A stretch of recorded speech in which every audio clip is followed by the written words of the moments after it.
Bom dia, pessoal. Tudo bem com vocês? Bom, gente, hoje vamos falar aqui um pouquinho dessa espécie, né, esse belíssimo exemplar, a Cattleya ludemaniana, né? Uma espécie aí que ocorre nas regiões costeiras da Venezuela, né, em principais estados lá como Falcon, Carambobo, Iaracuí, Miranda, Lara. Então, assim, é uma espécie que procura mais o litoral, né? Devido a seus requisitos aí para cultivo também, que é a umidade, né? A umidade relativa do ar, que é sempre bom manter ela em torno de 80 a 90%, né? A planta que gosta de bastante umidade aí também. Essa planta vegeta no seu habitat natural, né? Em troncos, árvores aí de porte baixo, né? Em altitudes que vai do nível do mar até 700 metros. Não é uma planta que gosta muito de altitude.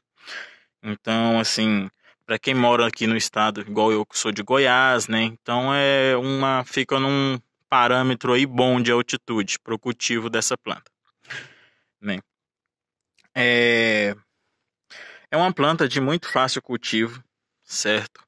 Que só precisamos atentar aí com ela no cultivo a umidade. Uma curiosidade também dessa planta é que na região aonde ela ocorre, né, é conhecida como flor de maio, né, da região, a flor de maio da Venezuela. É uma planta que floresce sempre no mês de maio lá, né? Lá ela floresce de maio até junho, vamos dizer. Junho já é o finalzinho da floração. E aqui no Brasil não, né? No nosso, aqui com a gente, ela costuma ir florir desde o início de maio até meados de setembro, por aí. Então até acontece, né? Algumas atrasam um pouco mais, né? Vai até início de outubro, por aí. Mas geralmente o padrão dela vai até meados de setembro. E uma curiosidade também, né, dessa planta em seu habitat é que lá elas têm duas divisões, né, que são devido à localidade. Por quê? As que ocorrem mais na área ali, né, do litoral, né, as costeiras, vamos dizer assim, elas são plantas, né, que formam touceiras menores, elas não ficam touceiras tão grandes, né, em pequenos arbustos e com flores bem mais avantajadas, com flores maiores, né. O perfume não muda, tá bom? O perfume da espécie em si é padrão. E tem também as plantas que são as chamadas larenses, né, que são da região de Lara, que são plantas que têm flores menores, certo? Mas que ocorrem tanto em arbustos, até mesmo em cactos, né? Essa planta, ela acaba ali nascendo, né, entre touceiras de cactos e formam grandes touceiras também. Só que a flor, a estrutura da sua flor é bem menor. São menores e de cores mais intensas, tá bom? Isso é uma curiosidade aí no habitat natural dessa planta que ocorre. Então, assim, para o cultivo nosso aqui, vamos lá. Ela pode ser cultivada tanto em vaso plástico, né? Como vocês podem ver aqui, esse exemplar, num vaso plástico e florescendo muito bem. Em cachepô também, né? Como está aqui. Em vaso de cerâmica também. Eu tenho um outro exemplar, mas a floração já está bem passada, né? Essas florações aqui também já estão um pouco passadas, né? E mais um pouco também dessas que danificou as flores foi o frio, que como aqui é bem quente, né? Do nada deu uma esfriada à noite. Então esse frio acabou dando uma leve queimada nas pétalas e sépalas. Mas nada que, como se diz, que danifique ou que estrague a planta em si, tá bom? São plantas que podem ser cultivadas aí em várias formas de vasos, né? Mas para cada tipo de vaso é bom se atentar para um substrato diferente, tá bom? Por quê? Como são plantas exigentes aí, né, na umidade, a gente tem que fazer leves adaptações aí em seu cultivo. Se você optar por um vaso plástico, né, como eu tenho aqui, vocês podem ver, eu utilizei macadâmia, certo? E carvão, apenas. E no fundo do vaso brita, né, para ajudar na drenagem. E ela está desenvolvendo muito bem. Só que esse vaso meu aqui, dessa espécie, fica vamos dizer assim, numa área mais quente do orquidário, né? Ela fica num local mais quente, então o vaso plástico retém mais a umidade. E ela se desenvolveu muito bem. Já esse outro vaso aqui fica numa parte mais fresca do orquidário. E eu coloquei ela num cachepô, né? Um cachepô de madeira. E como substrato, eu utilizei cavacos grandes, como vocês podem ver aqui, ó, de casca de cedro. Apenas isso, tá bom? Então, assim, eu preferi o cultivo no cachepô com cavacos. O desenvolvimento da planta ficou melhor, né? Ficou bem melhor. Mas isso é uma característica do meu orquidário.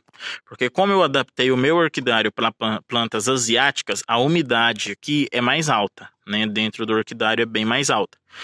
Então, ela foi muito bem no cachepô, né? E a ventilação também ajuda, tá bom? A ventilação nas raízes também, essa planta gosta bastante. Se você vai pôr num vaso plástico, eu aconselho fazer furos na lateral do vaso. Esse meu aqui, ó, não foi furado, tá vendo? Não tem furo, somente no fundo. Mas eu tenho exemplares aqui, né, que tá no vaso furado, e o desenvolvimento das raízes é melhor, porque as raízes começam a sair nos furos, procurando ali uma ventilação melhor. Então, é bem melhor utilizar essa forma de cultivo, com o vaso furadinho, tá bom? Uma planta que não é tão exigente, né, quanto iluminação, porque se você utilizar um sombrite aí de 70%, 80%, o desenvolvimento dela é o mesmo, tá? Eu só não aconselho utilizar também o sombrite de 50%, porque aqui no estado de Goiás, né, em outros estados tudo bem, porque não é tão quente, mas igual aqui é muito quente em determinadas épocas, o sombrite de 50% acaba deixando que queime as folhas. Então aí eu prefiro que o cultivo dela seja em 70% e 80%, aqui nas regiões aqui, né?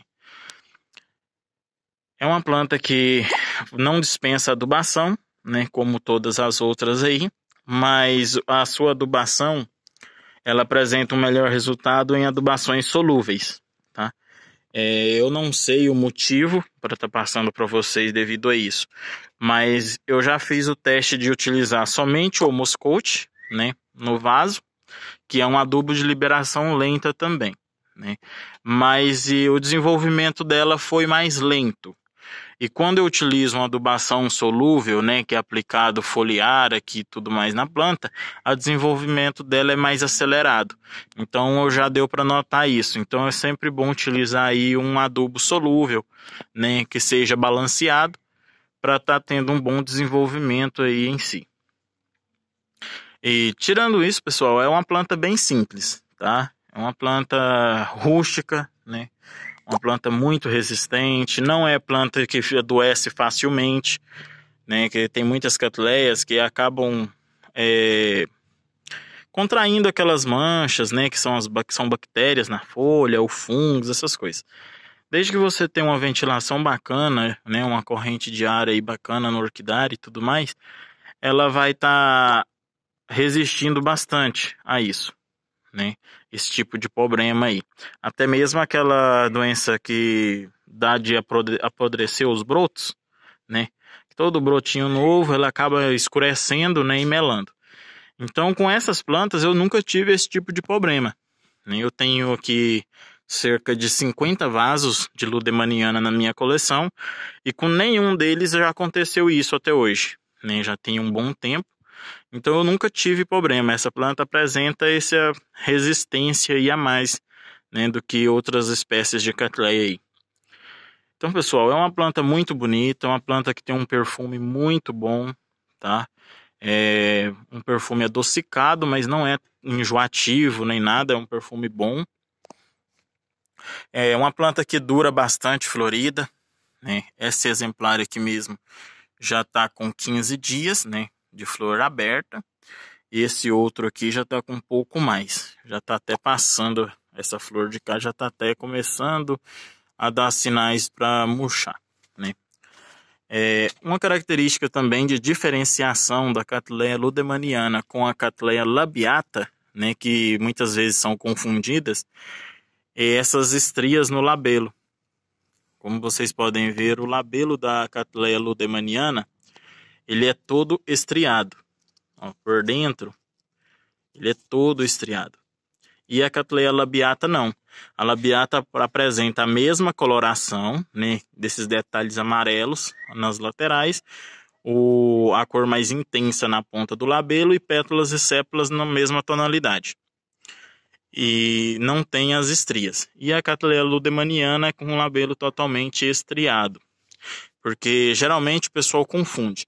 Até que há um tempo, né, alguns anos atrás aí, essa planta era chamada de Cattleya labiata da Venezuela, né, por ser bem parecida.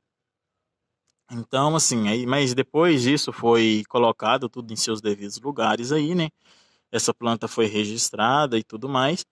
E aí assumiu o posto aí, né, de Cattleya ludemaniana, espécie venezuelana, muito bonita.